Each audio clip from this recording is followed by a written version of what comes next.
Okay. तो हम लोग कैपेसिटर पर डायलेक्ट्रिक का इफेक्ट हम लोग देख चुके थे 3-4 क्लासेस में, और उसमें अच्छे क्वेश्चंस बने थे। 2 क्वेश्चंस हम लोग नीट के भी किए थे, जिसमें 2020 का भी था। ये सब काम हम लोग कर चुके थे। आज फिर एक छोटा सा टॉपिक है, हो सकता है कि इसी साल नीट में दे दें मीटर ब्रिज, क्योंकि ये आपके सिलेबस में है, या इसी को और कहा करते हैं slide wire bridge. Slide wire bridge actually ये प्रैक्टिकल एप्लीकेशन है व्हीटस्टोन ब्रिज का, यानी मीटर ब्रिज यानी wire slide wire bridge is a practical application of Wheatstone bridge.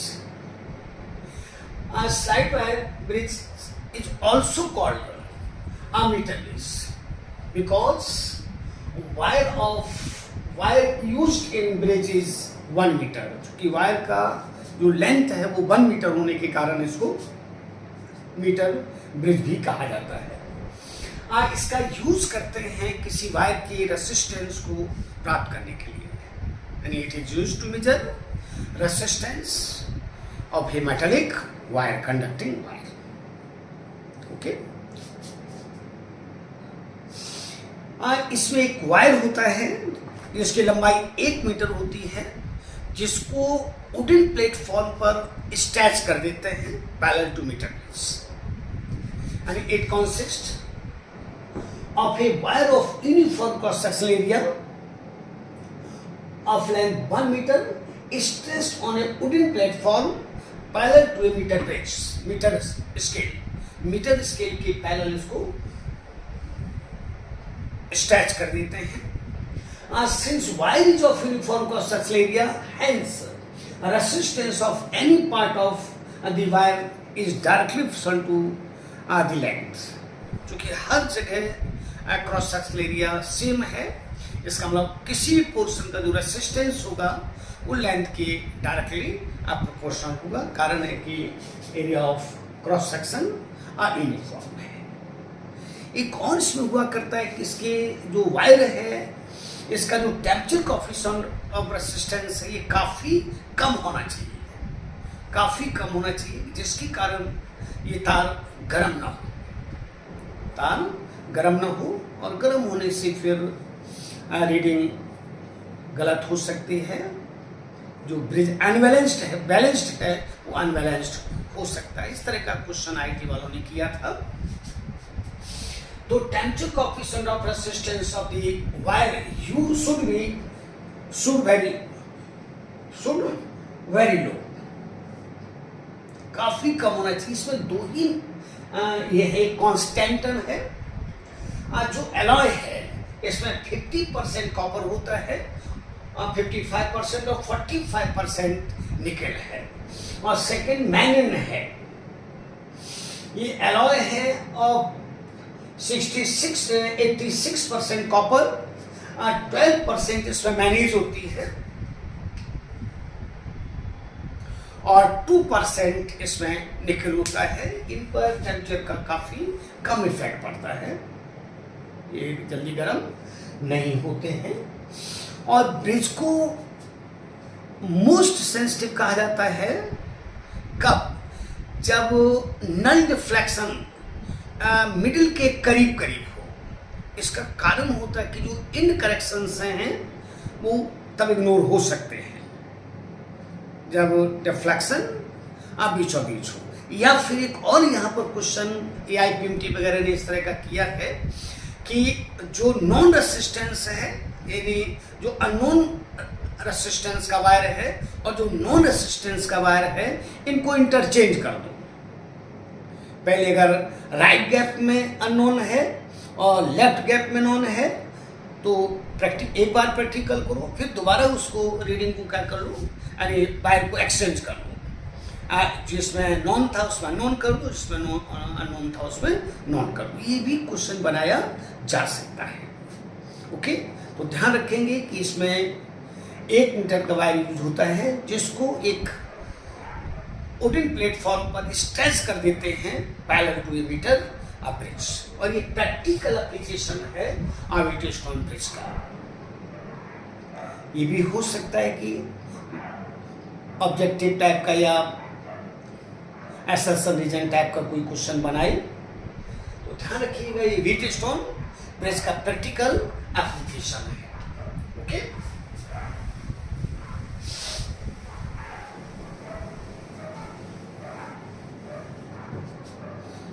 और ये हम लोग कह ही चुके हैं कि metre bridge is most sensitive when null point is somewhere near the middle of the wire due to in resistances.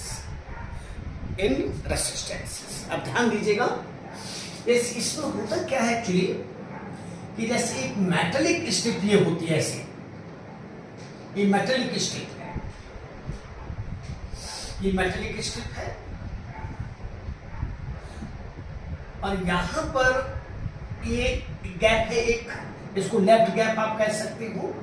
ये भी मेटेलिक स्ट्रिप है, यहां पर एक पॉइंट, एक पॉइंट यहां पर, एक पॉइंट यहां पर है और एक जो है जिस इसको राइट गैप कह सकते हो, और एक मेटेलिक स्ट्रिप ये है, इस तरह से है, इस तरह से।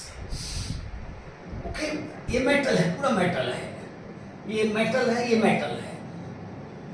ओके, और इस पॉइंट और इस पॉइंट के बीच ये मेटेलिक वायर है, ये 1 मीटर वायर है, ये 1 मीटर वायर है, ये 1 मीटर का वायर है। इसी को आप स्लाइड वायर कह सकते हैं, जिसका area of cross section uniform है। ये राइट गैप है, ये लेफ्ट गैप है। ये इस पॉइंट से क्या करते हैं, गैल्वेमीटर का यूज करते हैं, मतलब वायर का यूज करते हैं और इसके साथ एक गैल्वेमीटर जोड़ देते हैं और गैल्वेमीटर का को इस वायर पर स्लाइड करते हैं, जो मीटर ब्रिज वायर है। जिस वायर का आप रेसिस्टेंस निकालना चाहते हो उसको इसमें रखते हैं ऐसे, और ये वायर नॉन है, इसको पोस्ट ऑफिस बॉक्स से आप ले लेते हैं। ये पोस्ट ऑफिस बॉक्स है, अब पोस्ट ऑफिस बॉक्स है। इस पोस्ट ऑफिस बॉक्स में बहुत सारे रेसिस्टेंस हैं, जैसे कहीं पर 1 होगा, कहीं पर 2 होगा, तो वहां से अगर 1 जहां पर लिखा है उस की को निकाल लो और 2 की को निकाल लो तो 3 ओम का रेसिस्टेंस आपके इसमें आ जाएगा। तो जितना रेसिस्टेंस आप यहां देना चाहते हो आप दे सकते हो। ओके, और इस पॉइंट के बीच आप सोर्स जोड़ देते हैं।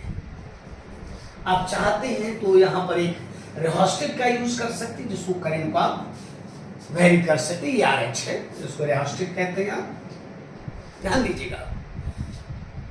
ओके, ये पॉइंट आपका A हो गया, ये पॉइंट आपका B हो गया, ये पॉइंट आपका C हो गया, ये पॉइंट आपका C हो गया और ये गैल्वेनोमीटर हो गया, ये गैल्वेनोमीटर हो गया।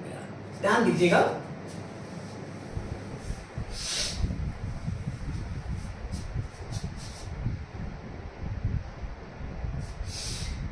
ये राइट गैप है, ये लेफ्ट गैप है।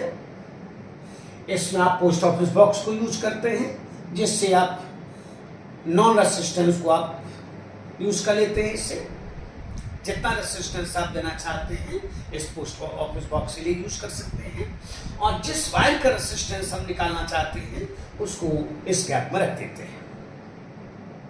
और इन करेक्शन की जो बात होती है वो यहाँ पर जो स्ट्रिप इसके साथ, जैसे कि ये सपोज कीजिए कि यहाँ पर वायर है और इस वायर के यहाँ पर इस तरह से उसको आप क्लैंप कीजिएगा, स्ट्रिप कीजिए, ऐसे कीजिएगा तो यहाँ पर कुछ वायर स्ट्रिप के अंदर चला जाता है। उसी तरह से इस तरफ भी कुछ वायर स्ट्रिप के अंदर जाता है। तो इसी के कारण अगर हम डिफ्लेक्शन यानी इसमें नल पॉइंट बीच में करीब करीब लेते हैं तो इसका इफेक्ट लगाना हो सकता है, या फिर नॉन और अननोन को आप एक्सचेंज करके भी एक्सपेरिमेंट कर सकते हैं। ओके, तो ये मीटर ब्रिज वायर है। अब ध्यान दीजिएगा कि इस ये जॉकी है, ये जॉकी है, और जॉकी को इस वायर पर हम स्लाइड करते हैं जॉकी को इस वायर पर हम स्लाइड करते हैं।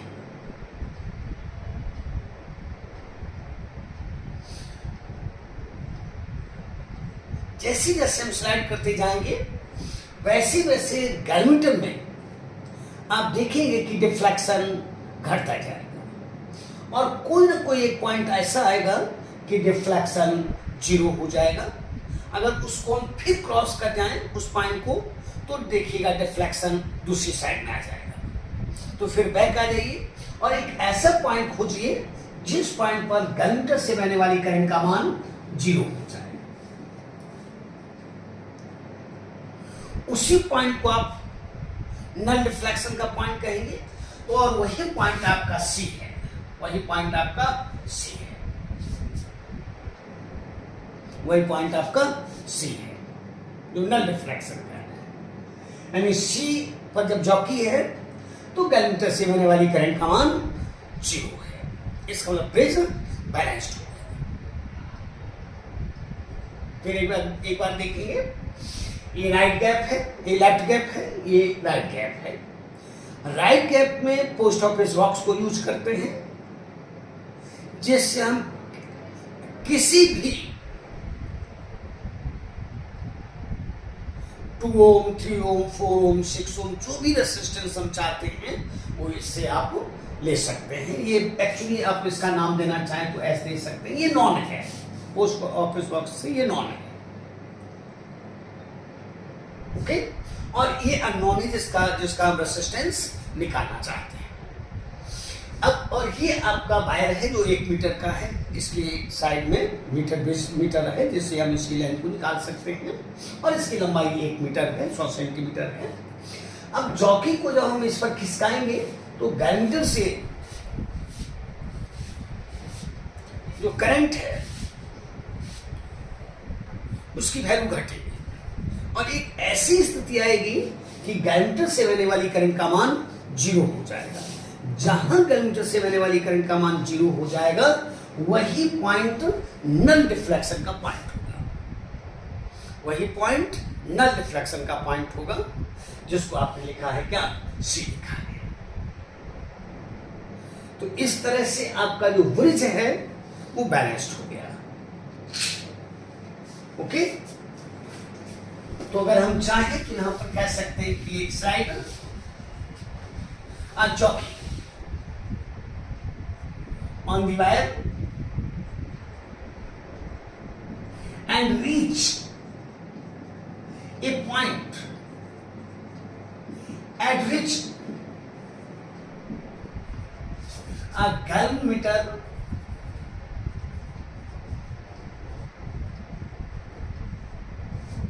reach a point C लिख देते हैं यहां पर, point C at which galvanometer shows no deflection, no deflection, that is I equal to H, I equal to G. In this case, a bridge is balanced. Bridge is balanced. Bridge कैसा है? Balanced है, okay. अब यहां पर कह सकते हो कि let AC equal to L, AC equal to L। अगर AC L है तो CB इक्वल टू हो जाएगा 100 माइनस L, क्योंकि इस वायर की लंबाई 100 सेंटीमीटर है।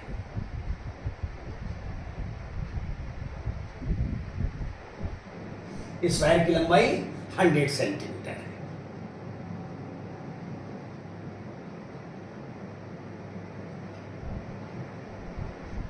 ओके। अब अगर हम आपसे कह दें हम इसको हटा दे रहे हैं, अगर मैंने आपसे कहा कि लेट नहीं भी कह सकते हैं, लेट लैम्डा विधि resistance of the wire, a per unit length, a per unit length. इसलिए अब P इक्वल टू हो जाएगा लैम्डा इंटू एल, और चाहेंगे तो ऐसा भी कर सकते हैं P is direct proportional to L, और यहां से कह सकते हैं P equal to some constant into L. Okay,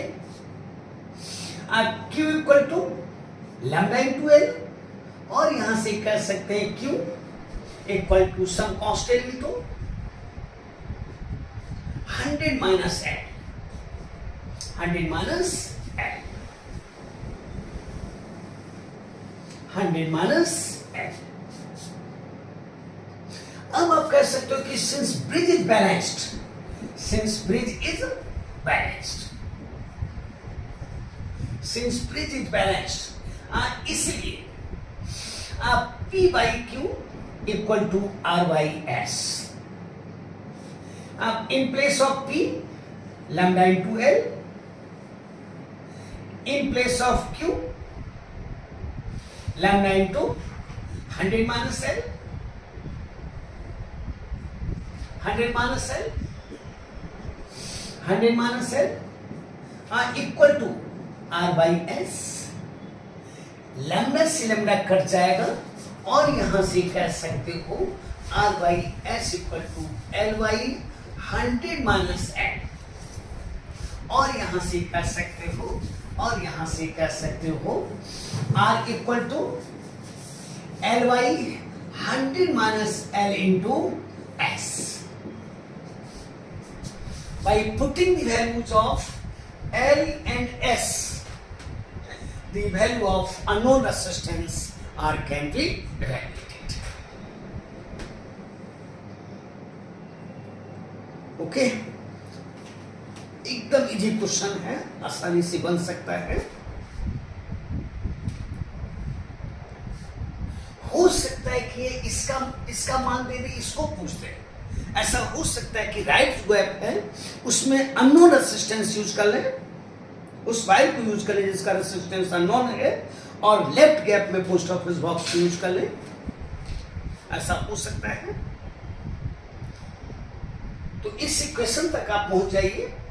R by S equal to L by 100 minus L. इनमें से अगर आपको S मालूम है R निकाल सकते हो, R मालूम है S निकाल सकते हो.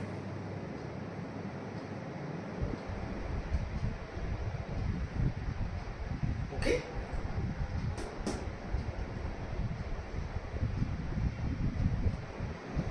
ठीक है,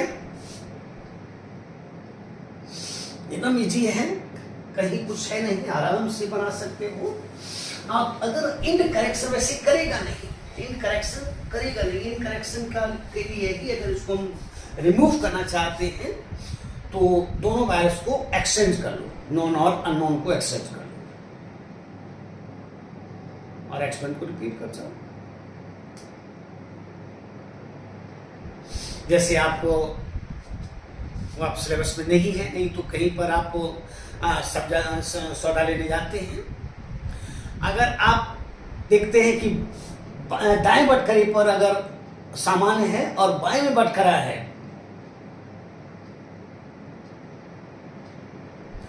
$10 किलो आपको लेना है, तो 5 किलो आप इस तरह से ले लीजिए, और 5 किलो को आप कहिए कि बटखरा आप इसमें रखिए और सामान को इसमें रखिए, तो आपको एग्जैक्ट मान मिल जाएगा. ओके, ठीक इसी तरह से यहां पर आप देख रहे हो कि वायर को, नॉन और अननोन को आप एक्सचेंज कर लो, इस गैप में से इस गैप पे कर लो, इस गैप का इस गैप पे कर लो, और नहीं तो जो डिफ्लेक्शन है, जो नन डिफ्लेक्शन है, वो करीब करीब बीच में लाने की कोशिश करो. ओके, तो पूछेगा नहीं, लेकिन फिर भी हम लोग बातचीत कर लेते हैं. एक शब्द है इन करेक्शन, इन करेक्शन. एक बार ये IIT वालों ने किया है, कुछ कुछ वायर आपको देगा. Since at the end points of the wire.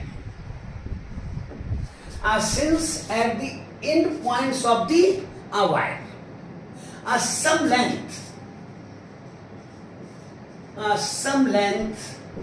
is found. Some length is found. Is found under the metallic strips. Metallic strips, जैसे भी मैंने आपसे कहा कि जैसे कि इस पर वायर है और यहाँ पर जब आप ये 1 मीटर मान लेते हैं, यहाँ पर 0 है, तो इसके नीचे आप इसको क्या करेंगे, क्लैंप करेंगे, तो यहाँ पर कुछ वायर जो है एक्स्ट्रा आ रहा है यही, और ठीक उसी तरह से इस साइड में भी कुछ एक्स्ट्रा वायर आ रहा है।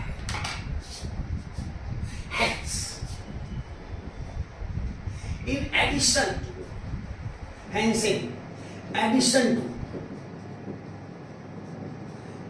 L and 100 minus L,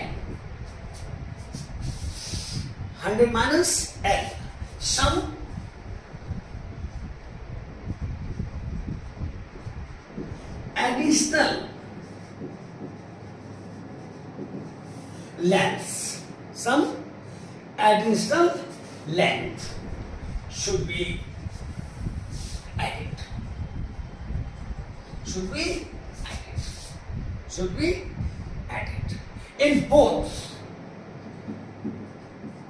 In both ends. For accurate measurement. For accurate measurement. The resistances of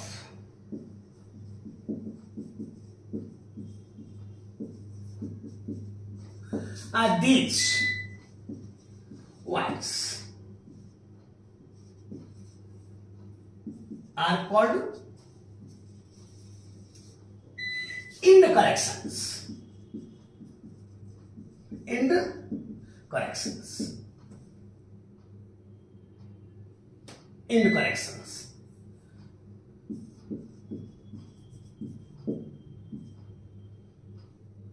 That is Ry S equal to L plus A by 100 minus L plus B.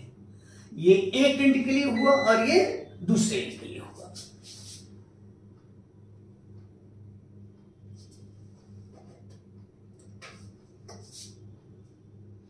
By chance इस तरह की कोई बात करते, जैसे एक simple सा question आपको मैं देता हूं और इसी तरह का करेगा आपसे। 19 में आपसे किया है, एक 20 में आपसे किया है। जैसे एक सिंपल सा क्वेश्चन मैं आपको दे रहा हूं कि as in figure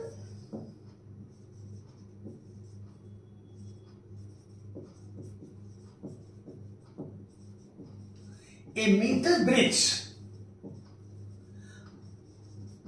set up for a null deflection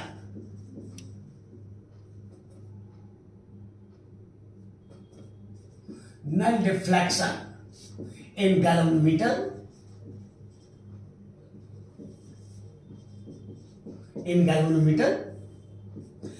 the resistance of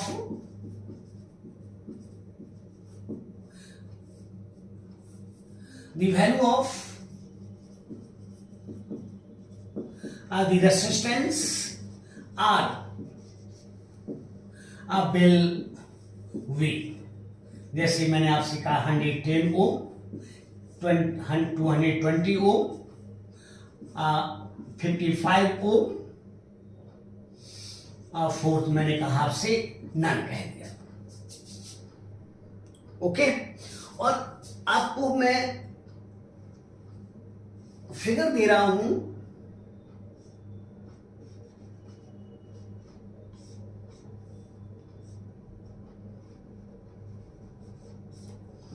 are. अब 55 ओम, 55 ओम,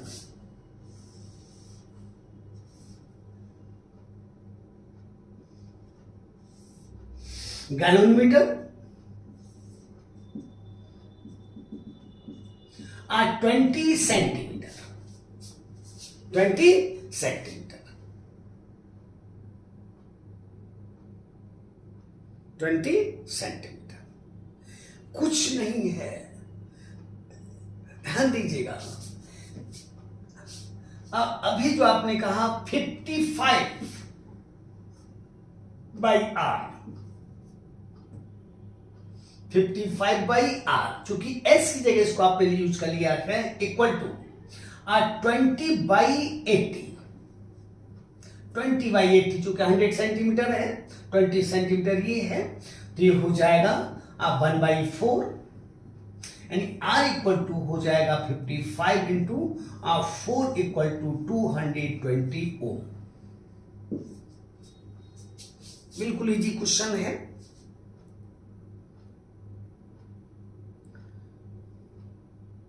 ओके,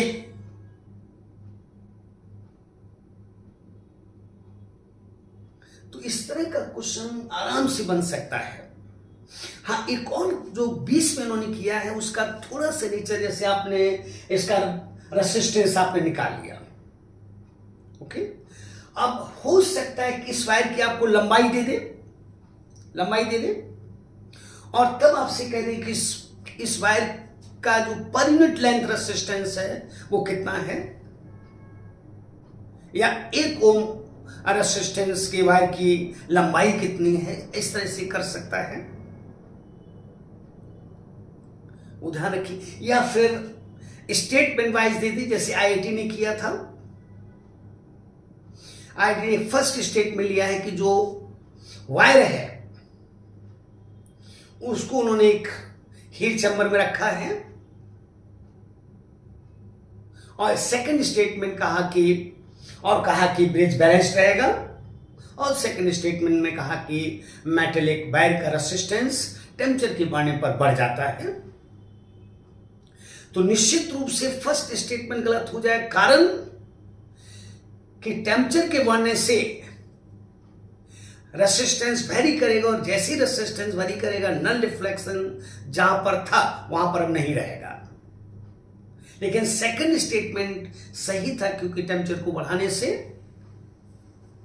मेटेलिक वायर के रेसिस्टेंसेस बढ़ा करते हैं, लेकिन सेमीकंडक्टर की घटा करते हैं। ये भी क्वेश्चन आपको याद होगा, जैसे उन्होंने कहा था कि किसका temperature coefficient of resistance negative होता है, जिसमें आपने इंसुलेटर्स कहा था और सेमीकंडक्टर्स कहा था। इसी साल आपको एक बड़ा इजी क्वेश्चन था, RT = R01 प्लस, नहीं पिछले साल RT = R01 plus alpha into T पर भी क्वेश्चन हुआ था। तो उसमें ध्यान ही रखना है कि सेमीकंडक्टर्स के टेम्परेचर को बढ़ाने पर उसका रेसिस्टेंस घटता है, रेसिस्टिविटी घटती है, लेकिन कंडक्टिविटी बढ़ती है। मेटेलिक कंडक्टर के वायर के रेसिस्टेंस टेम्परेचर को बढ़ाने पर उसका रेसिस्टेंस बढ़ता है, रेसिस्टिविटी बढ़ती है, लेकिन कंडक्टिविटी घटती है। तो छोटी छोटी बातें हैं, इनको निगाह में रखिएगा।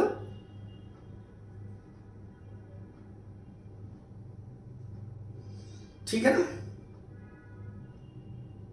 तो बाई चांस इस तरह की कोई बात वैसी करेगा नहीं है, इंड करेक्शन की बात ऐसी पूछेगा नहीं आपसे।